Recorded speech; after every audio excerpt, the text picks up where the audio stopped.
tumepambana sana. We must find ways za kuongeza hayo mapambano. Na mimi nitawapa kitu cha kufikiria tu. Mnafikiria kitu gani kitatokea? Wamasai wa Ngorongoro kwa maelfu yao wakiziba barabara zote za ndani ya NCA.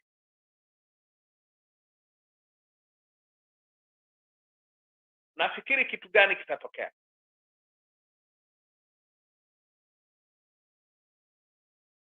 Kwa maoni yangu mimi,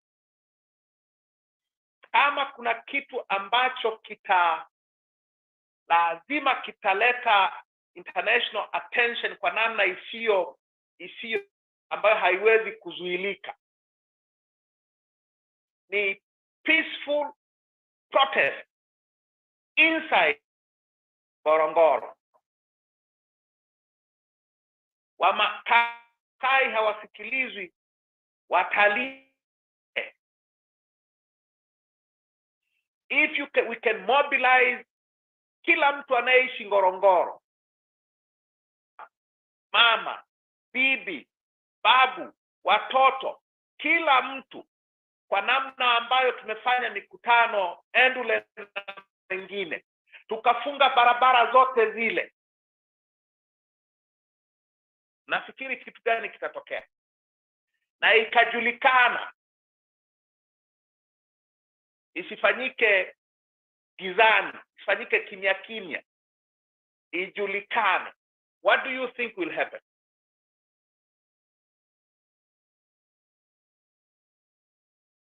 Kitu gani kitatokea? Watapeleka majeshi, of course. Alafu utaiambiaje dunia, na watawaambiaje hawa wazungu wanaotaka waaminishe kwamba Wamasai wako na Ngorongoro? Naomba mfikirie. Tuendelee kaka Jacob. Asante sana. Hiyo ni maswali za changamoto kweli. Something to ponder, something to think. Na jinsi Waswahili alivyosema, amani haiji ila kwa njia upanga. Kwa hivyo kutakuwa na obviously a lot of consequences from the government, but at least the message will be heard loud and clear, which is what we are trying to do. Ningependa kuchukua huu muda sasa, kwa sababu tuko katika the second hour of our ya hii mjadala, hii mkutano wetu, kuchukua maswali kwa audience. Na since sikupata mengi before the meeting, ningependa kusoma mswali mmoja ama mbili kutoka kwa one of our members ambao kwenye meeting sasa hivi. Sijui kama ningependa to go ahead and ask herself directly to Mheshimiwa, or I can read for you. Dada Faraja, would you like to ask your questions to Mheshimiwa? I know Lazaro alluded to one of the concerns, one of your questions. Labda nijitambulishe, and then maybe you can ask the questions if I'm not very clear. Please go ahead and jitambulishe na sema mahali ulipotoka, ndio Mheshimiwa aweze kupata a general picture of where people come from. Yes, like all my peers, tulioko hapa tunakushukuru sana Mheshimiwa kwa kujitolea kutenga muda wako kusema na sisi. Mimi ni Faraja Kurubai na ni Masai. Sisi ni kati ya wale wa Masai ambao tunaishi outside traditional Masai lands. Kwetu sisi ni Mbeya. Adha ambazo Wamasai wa Mbeya wanazipata ni kwa kiasi fulani zimekaribiana na adha za watu wa Ngorongoro. Sasa hivi bonde la Riefu miaka ya 2016 na yenyewe ilivunjwa. Currently vijiji, na ningependa labda utupe a little bit of a brief kuhusiana na kuvunjwa kwa vijiji ambavyo iliandikishwa rasmi miaka ya 74. So sasa hivi why is this operation also happening? But mimi nirudi tu kwamba mimi ni Masai kutoka Mbeya. Wazazi wetu wamejiestablish pale, but what we are getting right now is the impact za hizi vijiji vingine kuvunjwa and an influx ya Wamasai sasa kuja kwenye hiki kijiji kidogo. And why? So hilo ni swali ambalo sikutuma kwa kina Jacob. And then the other question I had is given the allegations ya hii salt ya ambayo ime impact animals, obviously kuna implication ya kwamba it is impacting people's health. Na umezungumzia masuala ya genocide. Where do we begin to fight this? Kwa sababu yani it is unacceptable, it is kama kweli it is true, ni distributor approved by the government, why try to kill people silently? Yani is one of my questions. The second question, Jacob, unaweza kauliza. Yeah, sure. Yeah, just to put it in precision, jinsi ulivyouliza swali, where do we begin the due process given the implication of the harms to people's health? Na swali lingine la kwanza uliouliza ni kwamba kulingana na kutokana na the same eviction, citizen ama properties za wananchi, where is their right and what will be the proper recourse?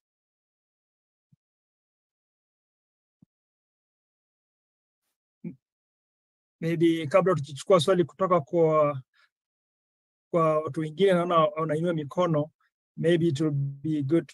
Yeah, naona Diana na Yoni amekuwepo kwa muda mrefu sana.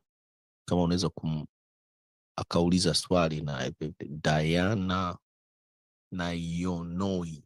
Yeah, Diana na Yoni, you can go ahead, Diana, with your question. I'm sure Mheshimiwa Lissu is taking notes, so maybe you can respond to all the questions all together. So please, Diana, you can take it away. Unmute yourself. Yeah, thank you so much, Mr. President and everyone here. Hi, my name is Diana Kimojino. I'm from Kenya, but I'm a student here in the United States. So I have a question, and I don't know if you can hear me. Can you all hear me? Yeah. I'm not good in Swahili, but I will try to ask it in English, and then like maybe what I explain in Swahili. So my question is, you just mentioned that you want the Masai to go kwa barabara and then like, block all the roads and do all the stuff. Yes, of course, they will send their forces, sama police. So can you please just tell us briefly, in your strategy of having these people going to block the roads, how are you going to make sure that they will be safe?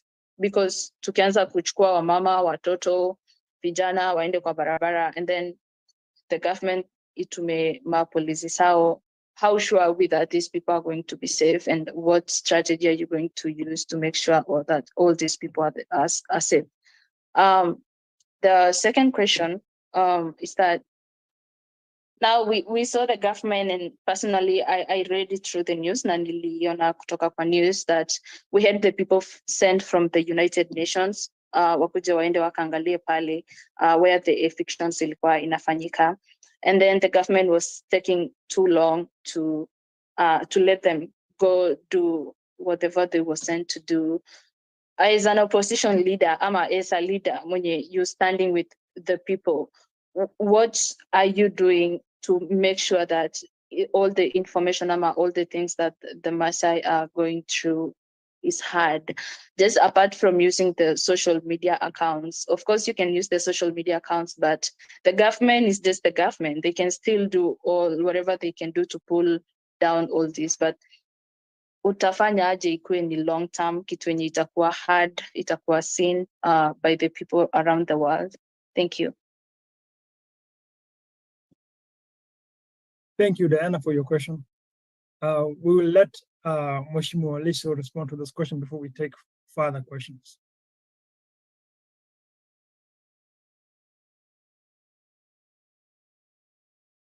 Asante, mnanisikia? kabisa.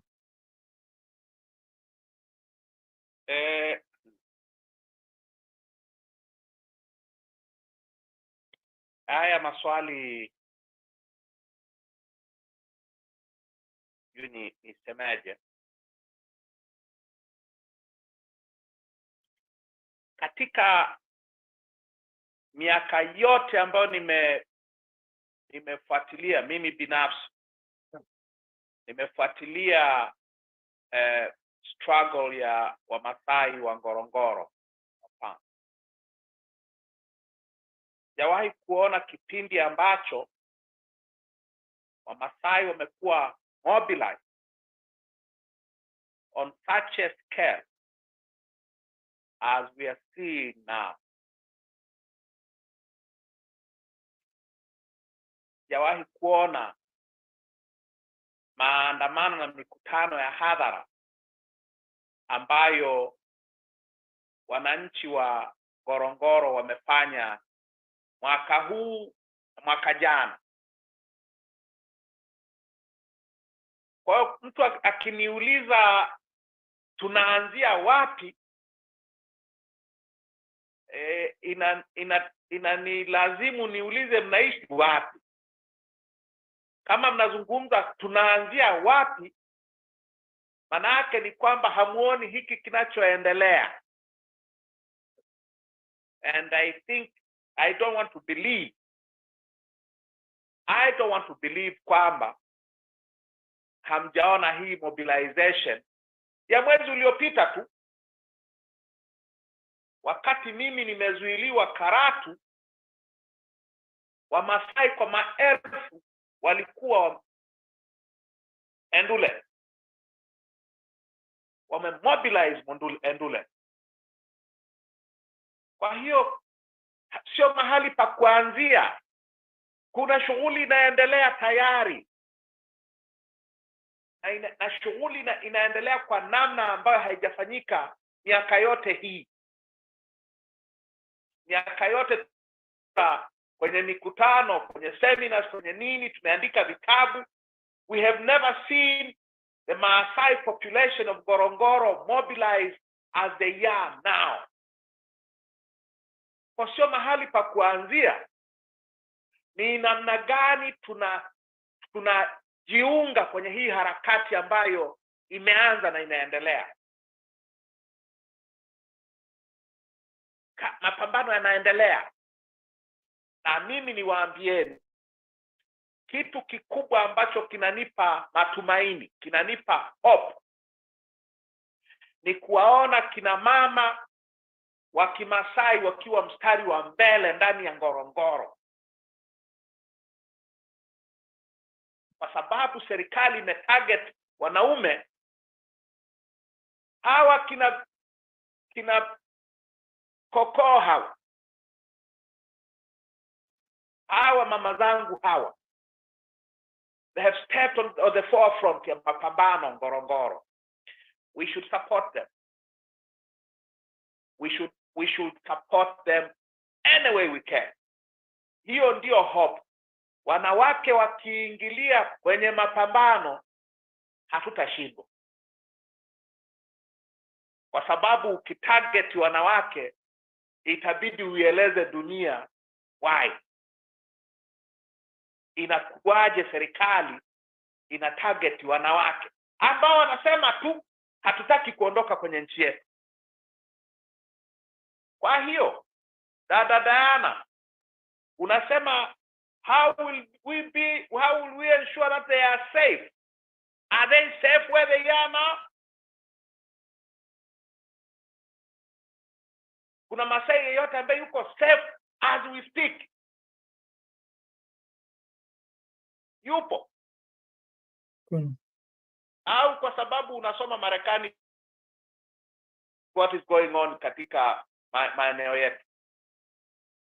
People are not safe. People are being evicted. People are being targeted. Wanaumizwa, watu wameuawa, watu wengine wamepotea. No one is safe. The only way of ensuring that they are safe is if we demand if we ask them to do whatever they can do to make sure that attention is good. If that will cause consequences, they are suffering for the consequences of this government as we speak. Hiyo njia ambayo nimependekeza, nimesema let's think about it. And let's think about it given what they are doing now. Mikutano mikubwa sana imefanyika ndani ya NCA. Na wanawake wanahudhuria kwa maelfu. Serikali inashindwa cha kufanya. Ni rahisi kuwasingizia wanaume. Ni rahisi kuwakamata wanaume na kuwapeleka Karatu au kuwapeleka Arusha au Monduli kwenda kuwafunga. Ni rahisi kiasi gani kukamata hawa wanawake, hawa wabibi, hawa mama wenye watoto na kuwapeleka magerezani kwa sababu tu wanasema hatutaki kuondoka katika katika nchi yetu, katika nchi ya babu zetu. Kwa hiyo we are going to get it the hard way. Hii fight hatutaishinda kwa ulaini. Tutaishinda the hard way. And my proposal to you, nawaambia muifikirie, fikiria mobilization, total mobilization ya jamii nzima ya Ngorongoro. Halafu na huku nje tusaidie. Think about it. Fikirieni mbinu za Mahatma Gandhi au Martin Luther King Jr. Direct action. Peaceful direct action. Na mimi niko encourage kwamba kina mama wa Ngorongoro, bibi wa Ngorongoro are stepping forward. Nahitaji kuwa encourage kwamba they are doing the right thing. Nahitaji kuambia kwamba they are not alone. They are not on their own. But we must ask them again and again kwamba they have to do something on the scale that has never been done before. Ni mapendekezo yangu. Kama mnaona hayafai, kuna njia nyingine zaidi za kupata kuzuia hii genocide, tuendelee kujadiliana. Kuhusiana na international community. Na hiki ni kitu kingine muhimu sana katika mapambano yanayoendelea. Kuna jitihada katika vyombo rasmi vya kimataifa. Nafikiri mtakuwa mnafahamu kwamba ile World Heritage Council ya UNESCO na hizo taasisi zilizoanzishwa kwa mujibu wa the UNESCO Convention on World Heritage, hizo taasisi tayari zinashughulikia zimepata malalamiko ya wananchi wa Ngorongoro. Kuna ripoti imezunguka mitandaoni kama wiki 2-3 hivi zilizopita ya kikao kilichofanyika Jeddah, Saudi Arabia nafikiri miezi michache iliyopita, ambayo ukisoma ile ripoti unaona kabisa kwamba serikali inataka kuwahamisha wananchi kwa nguvu, halafu inasema hawahami kwa nguvu, ni voluntary resettlement. Unaona kabisa kwenye hivyo vikao vya kimataifa Tanzania, serikali ya Tanzania inashindwa hata kujitetea. I encourage you kuisoma hiyo ripoti ya nani. Nina copy mahali, kama nyewe wanaharakati wa Ngorongoro hamjaipata, ninaweza nikaishare, ikaishare. Serikali ya Tanzania inashindwa kujitetea huko kwenye World Heritage Council kwa sababu kuondoa watu kwenye maeneo yao, maeneo ambayo ni urithi wa dunia, inakatazwa na mkataba wa kimataifa wa World Heritage Sites. Hiyo Convention on World Heritage inakataza watu kuondolewa, inakataza involuntary or forced displacement ya communities from their ancestral land. Na serikali ya Tanzania imeambiwa ijieleze, wanashindwa kujieleza. The United Nations Office of the Human Rights of the Office of the UN High Commissioner for Human Rights, vile na kuna taarifa ziko mitandaoni ambazo zinaonyesha vile kwamba huyu Office of the Commissioner for Human Rights wa Umoja wa Mataifa naye ameingilia kati, ametaka serikali ya Tanzania ijieleze. Serikali inashindwa kujitetea kabisa. Sasa hizo jitihada za kimataifa zinazoendelea tunahitaji kuzifuatilia. Tunahitaji kutuma special delegations of our own. Tutume wananchi wa Masai kwenda kwenye haya hivi vikao vya kimataifa wherever possible, na ndio kazi ya diaspora hapa. Nyie mlioko waibuni, kama hamwezi kuwezesha wananchi waje kwenye maeneo haya kwenye hivi vikao vya kimataifa, sisi mtakuwa mnafanya nini?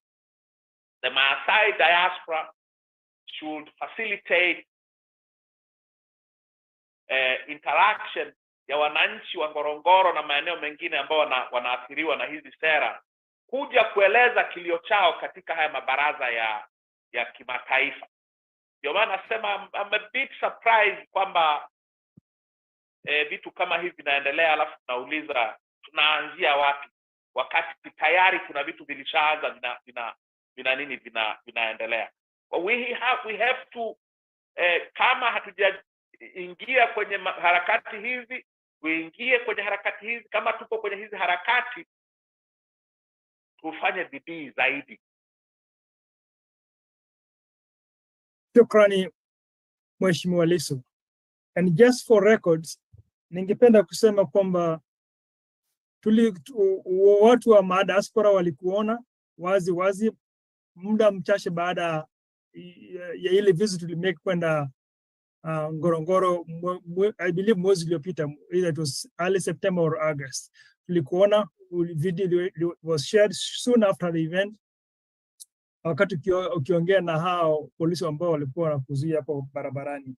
Kwa hivyo we are very involved, we are engaged, and we are trying our best to be involved, and we will continue to create creative opportunities, creative ways to engage in kufanya mobilization, kwa sababu mobilization is a key word, na pia kutafuta mbinu ya to make sure that we are able to penetrate into the mainstream media, kuonesha yale madhara ambayo serikali inafanya towards the community.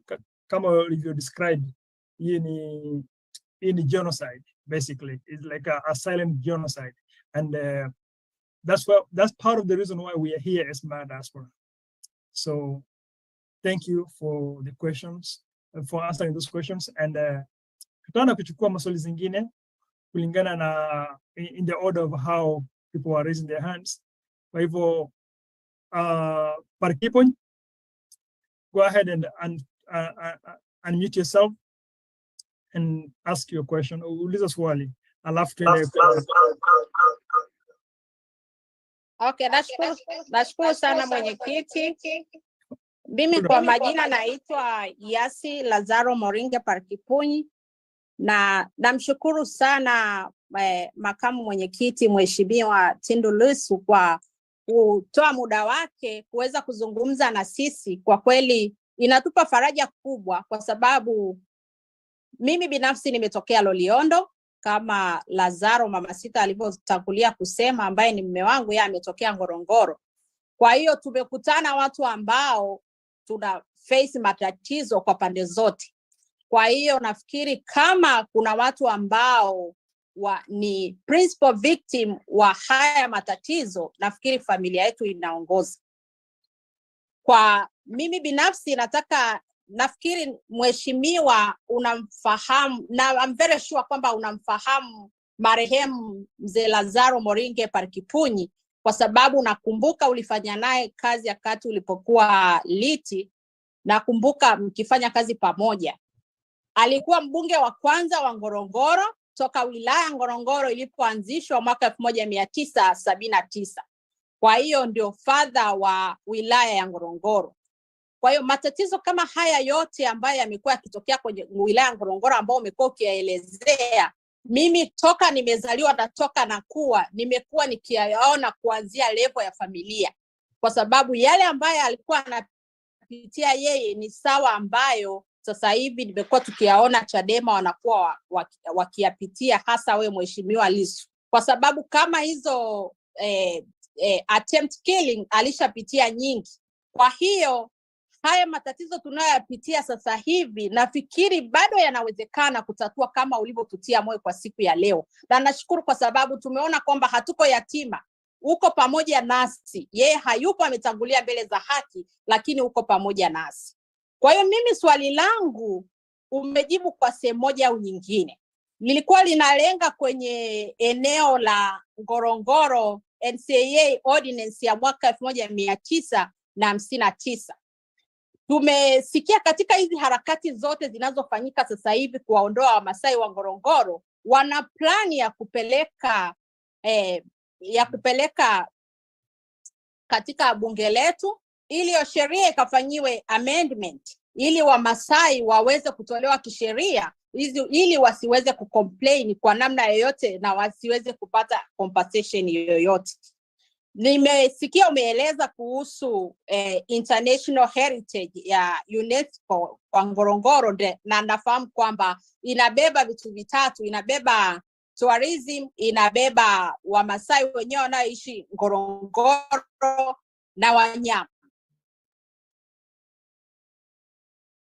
Sasa sijui hicho kinachozua inawezekana, kwa sababu ndio hofu kubwa ya Wamasai wa Ngorongoro. Umefika mahali pale, nafikiri umeona jinsi walivyojitokeza, wakina mama, vijana. Nafikiri umeona vijana sasa hivi wako tayari kuzuia hiyo genocide. Hakuna mtu aliyoko tayari kuikubali, lakini hofu kubwa inayowasumbua kwa sasa ni hiyo.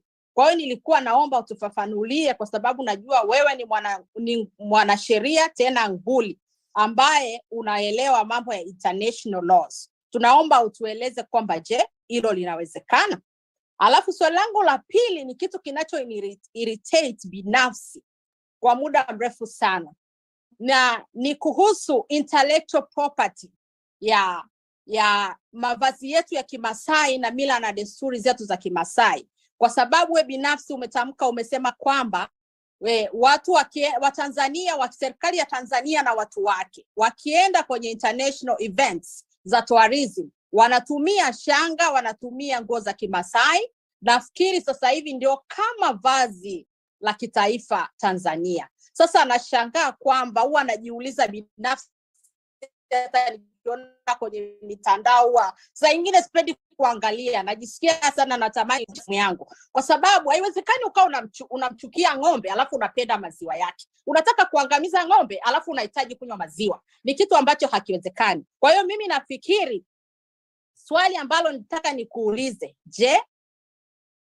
najua sheria zetu Tanzania saa ingine hazina uhuru kiasi fulani, they are not independent. Mimi nimesoma sheria na nimesoma na mdogo wako wa mwisho Mjengi Lissu Tumaini University, lakini still bado I don't trust sheria zetu, kwa sababu hata wewe mwenyewe unafahamu zaidi kwamba ni zile za mama za kupiga simu rais kusema hey, hebu hiyo kesi iondoe. Unaona? Kwa hiyo vitu kama hivyo sasa hii intellectual tunapambania namna gani tuipate, kwa sababu ni haki yetu ya msingi. Nashukuru sana. Haya ndio maswali yangu. Asante sana dada Parkipunyi. Let's take 2 more questions. Ndio wakati mheshimiwa akirespond aweze kurespond kwa maswali kadhaa kwa jumla. Elkana, unmute yourself please.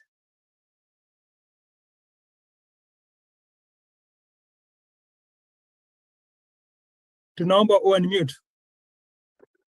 Unmute your mic, Elkana. I think I've already unmute. Unasikika kwa Elkana, karibu. Ninasikika sasa? Kabisa, tunakusikia, tunakupata. Nashukuru sana. Kwanza ningependa kumshukuru sana Mheshimiwa Tundu Lissu ambaye kwa kweli jina lake limesikika zaidi kwa mambo mazuri ya kutetea haki za kibinadamu na kwa ujumla kutetea wanyonge. Kwa hivyo tunakushukuru sana na tunakupongeza kwa hayo, na Mungu akaendelea kuwezesha kwa yale ambayo unafanya. Vile vile ningependa kumshukuru ndugu yetu Jacob na wengine ambao wameandaa mkutano huu. Kwa kweli ni jambo ambalo ni hatua nzuri kabisa ambayo itatupatia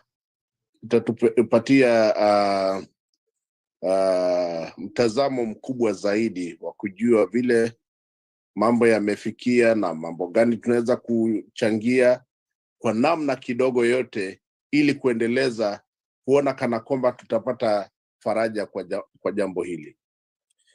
Nimefuatilia sana mambo ya Ngorongoro kwa sababu vile vile